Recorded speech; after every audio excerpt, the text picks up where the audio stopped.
here to present the EMA Futures Award to someone with whom I have quite a past, the unstoppable Nina Dobrev. 10 years ago, Nina made her debut as Elena Gilbert on The Vampire Diaries. I was her boss, I guess. Although I'm not really sure anyone's ever Nina's boss, but I also quickly became her friend, ignoring every sage bit of advice I'd ever gotten about how not to get too close with the actors. In this case, it turned out to be a good call because she became my neighbor in Atlanta and in Los Angeles. She helped me adopt my dog. I taught her how to drink good wine, lots of it. Over the last decade, she and I have seen the world together, and I've gotten a first row seat to watching Nina in action. And let me tell you, you haven't seen anything until you've seen Dobrev trying to make something happen. Whether it's trying to extend her call time a half hour later on a Monday morning, or, and I'm literally not kidding you, getting 10 free Super Bowl tickets so she could take the set PAs and her favorite boss to the game. Remember the time there was a full blackout in the middle of Super Bowl 47? I was there. Third row, end zone, courtesy of my favorite Bulgarian. Look, if you want a fighter on your side, she's your girl, because this is a woman who was afraid of sharks. So she decided to swim with them. Now she fights for them. Honestly, she loves sharks in ways that most of us never will. Sorry, but I saw Jaws, so we're not going down that road. Nina is powerful. She's fearless, and she quite literally will not take no for an answer. It's part of her charm, and it's definitely the reason she's one of the warriors being honored tonight, because she is a champion. She will change the world simply because the world will not be able to figure out a way to turn her down. So here's a look at why Nina Dobrev has earned the EMA Futures Award.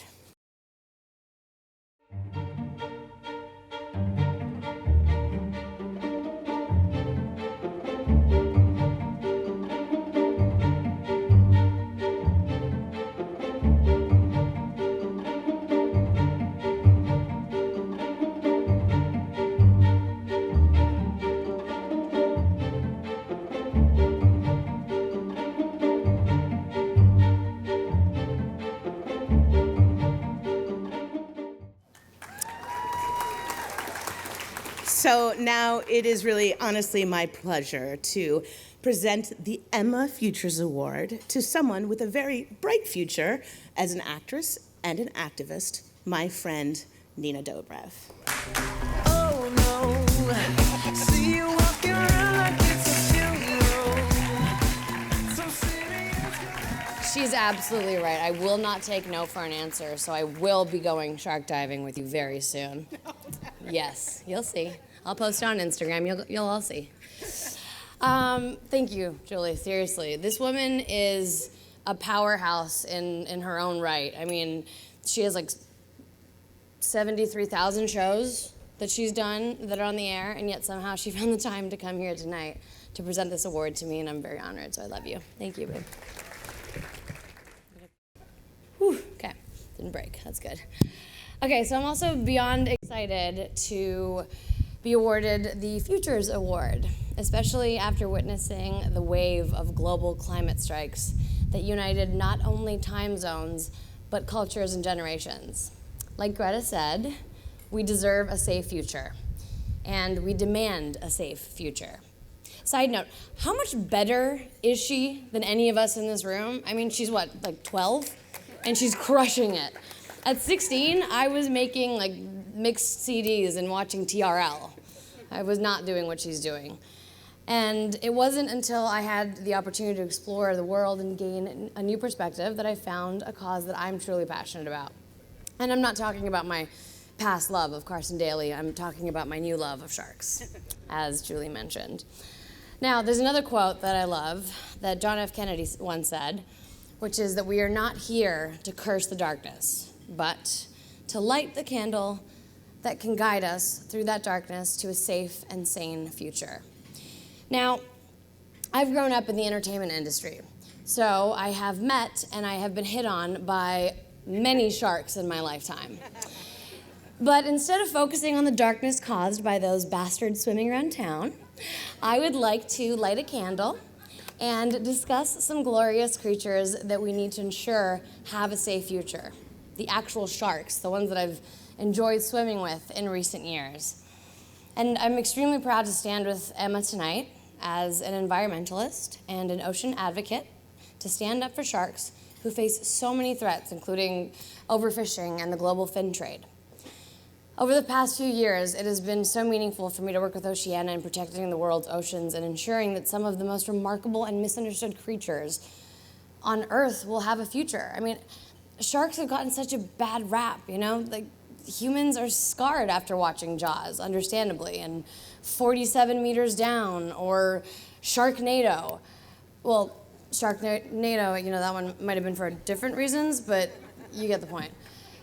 It's movies like that that have invoked this fear that we all have. I mean, I had it too.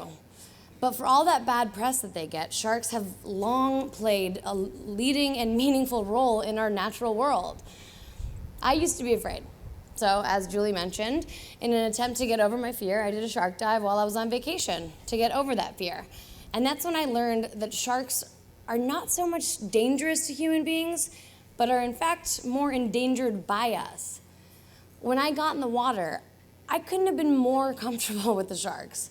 In fact, they were the ones who were deathly afraid of me. I was trying to swim closer to get, I mean, you saw the video. I was trying to get as close as I could, and they were swimming away from me because they were terrified. It was a really weird dynamic. But it makes sense to me that they were scared, because when you think about how, I mean, we've treated their species, it's crazy. Humans kill about 100 million sharks per year. Yeah, it's a crazy number, with most targeted by commercial fishermen for their fins and for their flesh. And despite their fearsome reputation, sharks kill only about, you ready for it? 6 people a year worldwide. The reality is that humans are killing sharks much faster and on a way larger scale than sharks are killing humans. So that's why I feel compelled to share what I've learned by whatever means necessary. It's why I made an independent documentary and filmed multiple PSAs with Oceana and later joined them in speaking with Congress, because the numbers just don't lie. And sharks can't speak. But you know what? I can. So I have vowed to be the voice of these beautiful and misunderstood, gentle giants. Because people rarely sympathize with something they don't much have contact with. And very few people understand that sharks also serve as the apex predators of our oceans. And trust me, they are the only predators I will ever defend. The shark's position at the top of the food chain makes them the liver of the ocean. They're essential to its ecosystem. But unfortunately, they're being hunted and dying at an alarming rate. Now, without sharks, the oceans and the food chain down under would become deceased. And yes, there are a few random attacks each year, right? We all know that. But for all the other days of the year, sharks are a deeply positive part of our world. In 2017, there were, should we hold for the plane?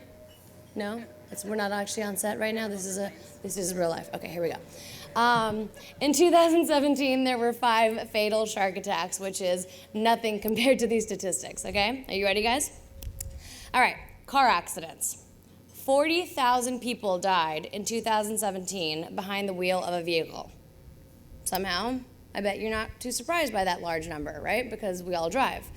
We all accept that there's a risk every single time we get into a car. How about this? Toasters. Guess how many people died by electrocuting themselves in that exact same year? Do you guys want to guess? Anybody? 100. I heard 100. I heard 500. Relax, Harry. The number is 700 people. It's an avoidable and stupid way to go, but there you have it. 700 people died and kicked it for a Pop-Tart, likely. Okay, now for the real shocker. You ready? Selfies. Yes, my friends, selfies kill. They're a real threat to our society. 93 people have died while trying to capture these images of themselves either on top of a cliff or maybe just because they stumbled upon some really great lighting. So to recap, it's more dangerous to drive, eat, and take a picture of yourself than it is to swim with sharks. But we're killing 100 million of them each year. It doesn't really make sense to me. But, okay, enough of that. Oops, sorry. Now I have some good and then bad and then some more good news again. At the moment, shark finning is illegal in US waters. Yay, right? But unfortunately, it's not illegal to buy, trade, or import shark fins from other countries. That's not good. So it's a weird little loophole we have. But as of last Wednesday, we made a little bit of headway. The Shark Fin Sales Elimination Act was passed by the House Natural Resources Committee. But we still have a little bit of work cut out for us. The next step is to try to get the vote on the House floor. So let's do it, please. It's not enough to just build awareness. I mean, we've talked about this kind of all night. It feels like a theme. We've discussed that, like, you can want something and think something, but you actually have to do something. So I need your guys' help. If you go to my Twitter and you click on my last tweet, I have the names of the representatives that you need to call. House Speaker Nancy Pelosi and U.S. Senate Majority Leader Mitch McConnell, and ask them to hold a vote on the Shark Fin Sales Elimination Act. My Twitter is @Nina Dobrev, and if you don't know how to spell Dobrev and don't know how to use Google, then I've made it easier for you. It's just @Nina on Instagram. Now, all the info is in the link in my bio, so you can get all the stuff from there. Thank you guys for listening to me blabber on and on and on. It means a lot.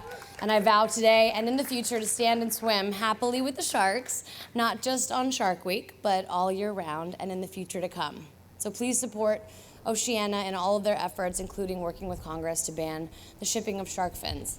And if you take nothing else away from what I've said tonight, at the very least, think twice before toasting your bread. It might be the last thing that you do.